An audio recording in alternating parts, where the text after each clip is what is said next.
We do not claim to be SEBI's registered investment advisor. This video is for educational purpose.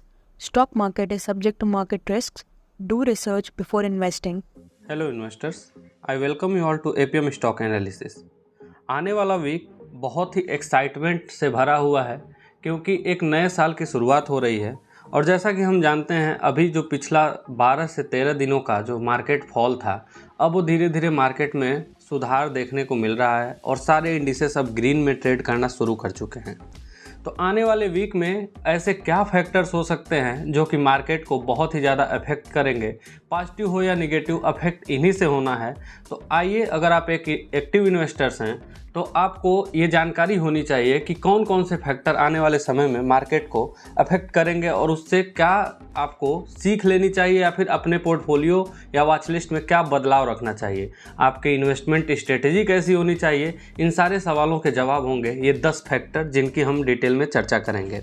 तो जैसा कि आप देख सकते हैं, इस आर्टिकल का जो टाइटल है उसके अकॉर्डिंग ये लिखा हुआ है कि RBI policy, auto sales, global PMI data जो कि आपका इंटरेस्ट रेट डाटा है, ऐसे 10 फैक्टर्स की हम बात करेंगे जो कि आने वाले वीक में दलाल स्ट्रीट को बहुत ही ज़्यादा अफेक्ट करने वाले हैं। तो शुरू करते हैं पहले फैक्टर के साथ। आप देख सकते हैं सबसे पहला फैक्टर है ऑटो सेल्स। जैसा कि हम जानते हैं, नया फाइनेंशियल ईयर नए ट्रेडिंग डे के साथ शुरू होगा। आपको पता ही है कि पिछला जो ट्रेडिंग सेशन था वो ग्रीन में ख़त्म हुआ और पिछला पूरा साल एक ग्रीन बना रहा ऑटो सेक्टर के लिए। और आने वाले समय में जो ईवी सेक्टर है, इलेक्ट्रिक व्हीकल सेक्टर है, वो भी बहुत ही ज़्यादा बूम करने वाला है क्योंकि हर आदमी अब शिफ्ट हो रहा है क्लीन एनर्जी की तरफ।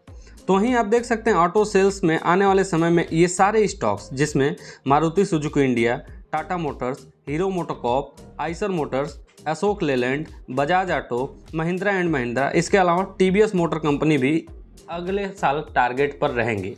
ये सारी कंपनीज में आप इन्वेस्ट होकर बढ़िया रिटर्न कमा सकते हैं क्योंकि इनका सेल अब बूम ही करते जा रहा है। हर इंसान अपनी सुविधा के अनुसार परचेज करता जा रहा है, इसलिए आने वाले समय में इन सारे स्टॉक्स में भी एक बूम देखने को मिलेगा। अगले फैक्टर की बात करें तो आप देख सकते हैं वो है आरबीआई पॉलिसी। जैसा कि हम जानते हैं, आरबीआई की कमेटी अब 2 से 5 अप्रैल के बीच में मीटिंग करने वाली है और अगले 1 साल का पूरा ब्यौरा डिसाइड करने वाली है कि अगले 1 साल में हमारा जो रेट कट रहेगा, हमारा जो मॉनेटरी पॉलिसी रहेगा, वो कैसा होने वाला है। हालांकि इकोनॉमिस्ट जितने भी हैं सबका यही मानना है कि अभी तक हमने अपने टारगेट को टच किया है, इसलिए हम कोई रेट कट नहीं करने वाले हैं। लेकिन अब क्या होने वाला है ये तो अब चेयरमैन के बैठक के बाद ही पता चलेगा, इसलिए आप इस पर भी नज़रें बनाए रख सकते हैं। अगले फैक्टर की बात करें तो आप देख सकते हैं domestic economic data. Domestic economic data की बात करें तो हमारा जो मार्केट का फ्रंट है, हमारा जो इंटरेस्ट रेट है, हमारा जो पॉलिसी होने वाला है, ये कैसा होगा। आने वाले समय में हमारी जीडीपी कैसी ग्रो करेगी, आने वाले समय में हमारा जो जीएमपी है, हमारा जो जीवीए है, ये सब कैसे निर्धारित होंगे और कितना ज़्यादा इनमें उछाल या फिर कमी देखने को मिलेगी, ये सब डिसाइड करेगा कि मार्केट कैसा इसमें इफेक्ट करने वाला है या फिर मार्केट में कैसी तेज़ी या मंदी बनी रहेगी। आप इस पर भी नज़रें गड़ाए रख सकते हैं। अगले फैक्टर की बात करें तो वो है फेड चेयर पावेल स्पीच। आप देख सकते हैं कि जो फेड के यानी कि यूएस के फेडरल के जो चेयरमैन हैं पावेल साहब, उनका स्पीच इतने पावरफुल व्यक्ति हैं कि उनके छोटे से छोटे बात के वजह से पूरे एसएनपी, नैस्डैक और जितने भी डाउ जोन्स वगैरह ये सारे इंडिसेस हैं उनमें बहुत ज़्यादा तेज़ी बदलाव देखने को मिलती है। इसलिए उनकी स्पीच के वजह से आने वाले समय में बहुत ही ज़्यादा चेंजेस देखने को मिल सकती है। और स्पीच शेड्यूल है 3 अप्रैल को, तो आप इस पर भी नज़रें गड़ा कर रख सकते हैं ताकि आपको कोई भी नुकसान या फिर बहुत ही ज़्यादा तेज़ी में रैली मिस ना कर पाएँ और कोई भी नुकसान में आप बहुत ही ज़्यादा नुकसान ना सहना पड़े। अगले फैक्टर की बात करें तो वो है ग्लोबल इकोनॉमिक डेटा। जैसा कि हम जानते हैं, ग्लोबल इकोनॉमिक डेटा बहुत ही ज़्यादा इफेक्ट करता है। अभी पिछले वीक में जब डाउ जोन्स और नैस्डैक डाउन चले गए थे, उस टाइम पे हमारे इंडिसेस में बहुत ही ज़्यादा बदलाव देखने को मिल रहा था, पैनिक सेलिंग देखने को मिल रही थी। तो ग्लोबल इकोनॉमिक डेटा कैसा रहता है, इससे भी फर्क पड़ेगा कि आने वाले समय में हमारा मार्केट कैसा रिएक्ट करेगा। आने वाले समय में चाइना का, यूएसए का, साथ ही हमारे खुद के देश का जो इकोनॉमिक डेटा होगा वो डिसाइड करेगा दलाल स्ट्रीट के पूरे हाव भाव को। अगले फैक्टर की बात करें तो आप देख सकते हैं वो है ऑयल प्राइसेस। आप जानते हैं कि ऑयल प्राइसेस थोड़ा सा भी स्लाइटली चेंज होते हैं तो हमारे पूरे मार्केट में अफरा तफरी मच जाती है, या वो डाउन जाएं या तो अप जाएं, जैसा भी हो पूरे मार्केट में एक बहुत ही ज़्यादा ट्रेंड लाइन बन जाता है। बैरल की प्राइसेस क्या होंगे, हमारे ट्रांसपोर्टेशन में कोई दिक्कत होगा या नहीं, हमारे जो रिफाइनरीज हैं वो स्मूथली फंक्शन कर रहे हैं कि नहीं, छोटे से छोटे फैक्टर पर आपको ध्यान देना होगा ताकि आप ईवी सेक्टर या फिर पेट्रोलियम सेक्टर, चाहे किसी भी स्टॉक में एक बढ़िया चेंज देखने को मिलता है तो आप उसको बहुत ही ज़्यादा प्लस पॉइंट के नज़रिए से देख पाएँ और उसमें एक रैली बनाकर कमाई कर सकें। इसको भी आप अपने वॉच लिस्ट में रखें, अपने नज़र के सामने बनाए रखें अगर आप एक्टिव इन्वेस्टर हैं तो।